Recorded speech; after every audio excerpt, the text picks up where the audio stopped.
feel like crap. I'm having one of those days, and it is partly because I've just been inside all day looking at a screen. So I've decided to take a couple of hours to feel good, and I feel like what's going to make me feel good is to get my life in order. So I need to pick up a book that I ordered. I need to put the glass to the recycling. I need to tidy up around the home a little bit. So there are just a few things that I need to get done. So I thought we could do like a productive day in my life, getting out of a rut, getting organized, you know. I'm going to take off these socks and I'm going to put on some boots because we're first just gonna go outside, pick up that book because I feel like a little walk out in the elements is always good. The only issue is that it's like really windy and rainy and cold, but I feel like it's still going to do me good anyway.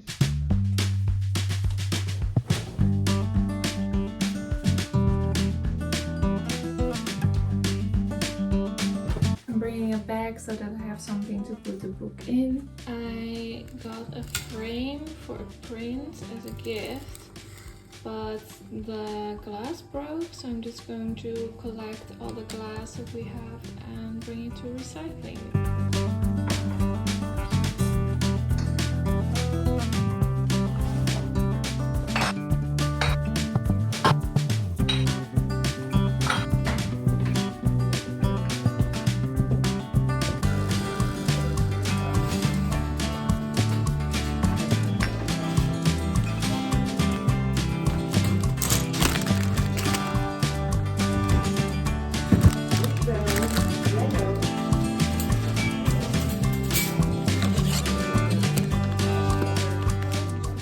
Okay, I'm back.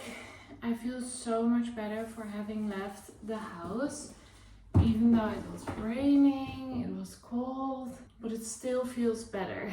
Now I'm just going to put everything away. It just feels good to get the recycling out of the way, especially the glass, because I had a broken glass and then the one that I showed you and just some jars. So of course you also have to be a little bit careful, so I'm glad that's out of the house.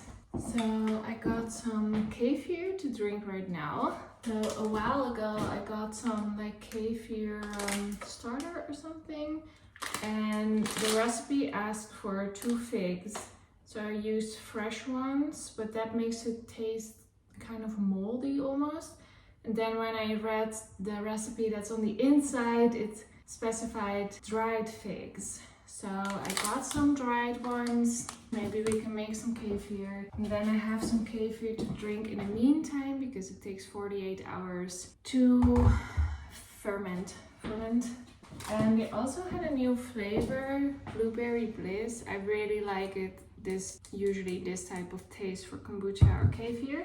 I got some, it's like chickpea chips. I used to get these all the time when I ate gluten-free, which I don't do anymore, by the way. I didn't eat gluten last year because I was dealing with pretty severe IBS and I was just trying to figure out how to make my symptoms less. But then I got tested for gluten and I didn't have any form of intolerance to it or allergy or anything like that. But then I was still kind of scared to eat it, so I slowly incorporated it back into my diet. So now I do eat gluten. My current focus, so this is not advice, by the way, this is just my personal journey with IBS. And at the moment, I feel like the two things I'm focusing on a lot is stress relief, because I really notice that stress really triggers it a lot. And then I focus on a healthy microbiome. So I take a probiotic, like a really good one. Drink kefir. Tempeh is also good. Fermented food like sauerkrauts and stuff. So I'm just trying to incorporate those, but also just eat a very diverse diet, because I watched this documentary about it and they said exactly like people who have any type of thing like IBS or something comparable, they eliminate more and more and more. And then at some point they can barely eat anything at all anymore. That was me. Like, I did vegan diet for a really long time, also for the environment and the animals, but also for my health. I did keto diet, I did keto vegan, low sugar, and I do find that eating less sugar does work for me, because a lot of sugar, it just gives me a headache, and then I crash in mood, which is kind of what happened today, by the way, because I ate like a yogurt, and yogurt is probiotic as well, but I put a lot of fruit and honey in there, and it's just too much. And then I crash, and then my mood goes bad, and my stomach aches. So I feel like not eating too much sugar. So, oh, that's also something, if you know, like the glucose goddess, I listened to a podcast with her, and it really resonated that you really have to watch your sugar spikes and see how that influences you. And I've been keeping an eye on that, and it's not like I don't eat or drink sugar at all, but it's more that I'm paying attention to how everything makes me feel. For example, yesterday I drank like orange soda after my lunch, which was fine, but if I might eat like a banana and nothing else, I get a headache because banana has like kind of a lot of sugar in it. So yeah, I'm just kind of paying attention. And I also got this book.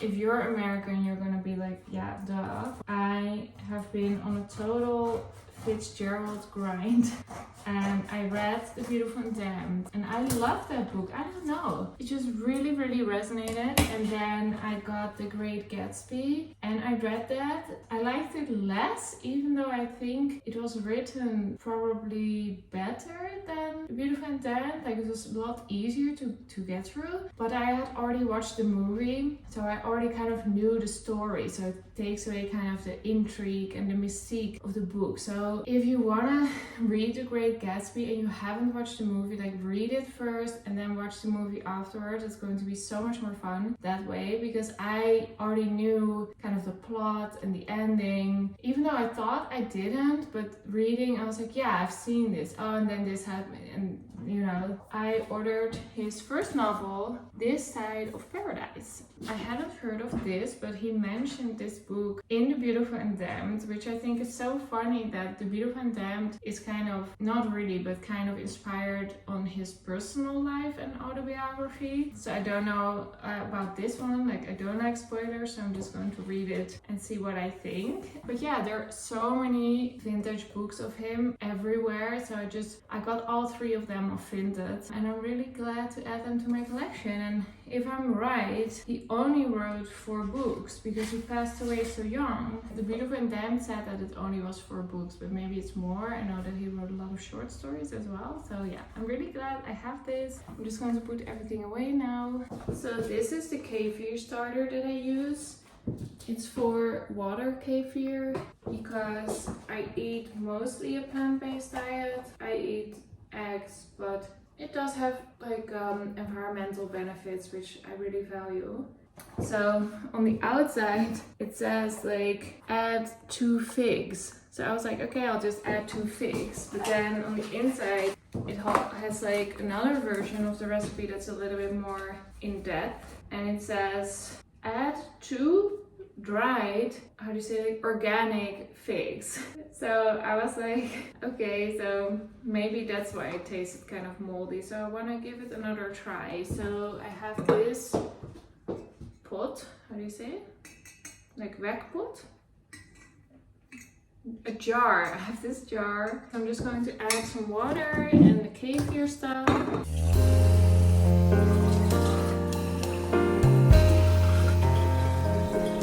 Needs 2 tablespoons of sugar, but the drink isn't going to be sugary. It's just that the kefir eats off the sugar to ferment.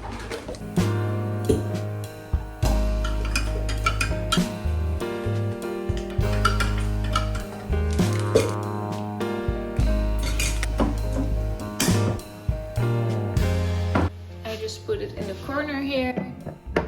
These are the figs in the bottom. And then I put in 48 hours a timer on my phone so that I know it's ready.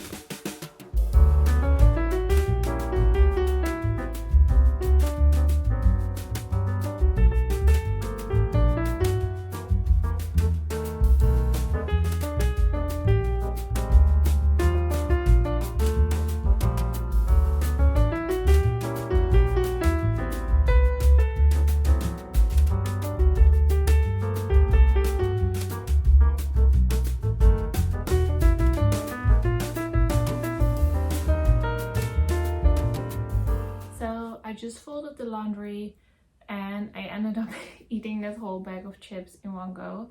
But it was really good, and I do like it because most potato chips, like that are made from potatoes, if I eat a whole bag, I feel so bad, like physically, because potatoes for me, because they are starchy, they also kind of give me that sugar spike and then crash feeling that I get from bananas as well. And that's the thing with the sugar stuff. Everyone, how do you say, metabolizes everything differently. So depending on your body and your microbiome, you have a different effect. So for me, if I eat a banana, I might get a crash, or you know, like with the potato chips, I might eat the potato chips and feel shitty, whereas Arjan can eat the same and feel great, or the other way around. Like sometimes we both eat something and then he feels terrible and I feel great. It just kind of depends on, of course, what you're eating that day, but also just your personal body and whatever is going on. So whatever I mention about my metabolism and what works for me doesn't have to work for you at all. The same with working out, the same with sleep schedule. Like I can tell you what works for me, and I can, you know, just share my journey because I hope that maybe someone else feels inspired to address their IBS or other health issues. But it's not that what works for me has to work for you or anybody else. So I just wanted to mention that. Now I'm just drinking this kefir. So it's blueberry bliss. I really like it. So I'm really glad that they have a few different tastes now, because I used to only have the big bottle, but now I was here and I was like, oh, they have this one as well. So that's good to know, because I really like kombuchas in this taste. Kombucha has caffeine in it. Some people metabolize caffeine really well, but I don't. So I love kombucha, but if I drink it, I can't sleep at night. So kefir is better for me because both of them are probiotic, but kombucha is made from tea and this is made from a kefir starter, which is different. So I was thinking I really have to clean my makeup table. So I'm just going to straighten everything out, maybe even in the drawer, because those are really gross. There's so much gross stuff in here. So yeah, I'm just going to start tidying everything up and hopefully it will look a little bit better than it does now.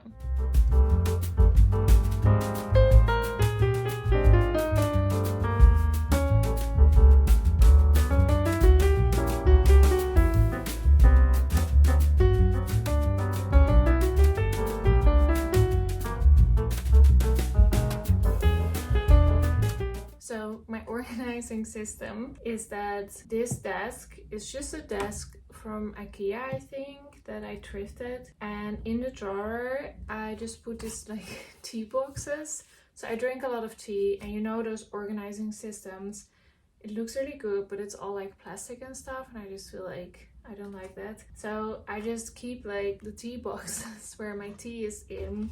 And then I just cut off the top so that it fits here, and then I put those as little organizers and dividers. So I have one for my blushes, so I put that here, and then this one is for my bronzers, I guess some under consumption core. This is from Ilia, and they are a sustainable brand, maybe also organic, so I really like their stuff. So that's the bronzers, and then I have highlighters and contour over here, and then I have some powders, and then I have a beauty blender.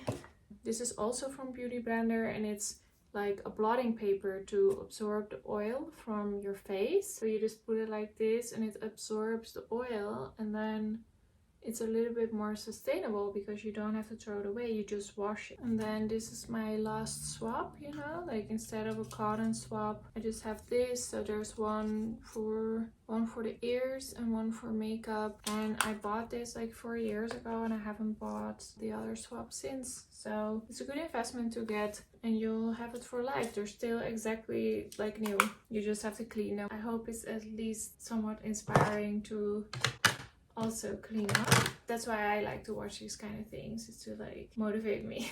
2 chargers in here, one short one, one long one for my phone, because the outlet is right here. So I just needed a place to store them, and this is the place.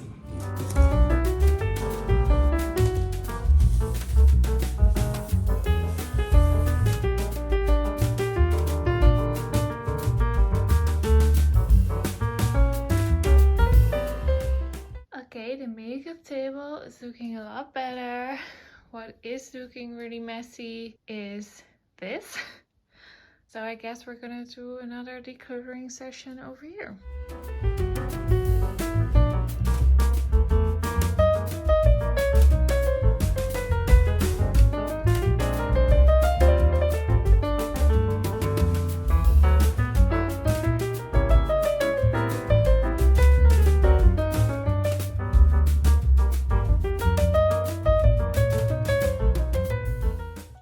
It's looking a lot better. I mean, it's still a little bit messy, but I think for now this is okay.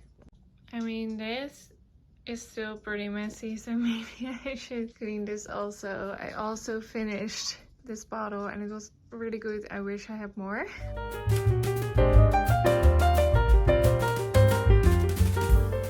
It's not perfect, but it looks a little better. Oh my god, it looks really terrible. I don't really have a spot for like my robes and my fluffy cardigans and stuff. And then these are coats that I don't really wear that often, but sometimes. So they don't really have a spot, you know, that's why I just kind of put them here. Thank you so much for cleaning with me. I have a whole playlist of cleaning vlogs and I have a whole playlist of productive vlogs. So if you want some more productivity motivation or cleaning motivation, check those out. And other than that, I'll see you in the next one. Bye!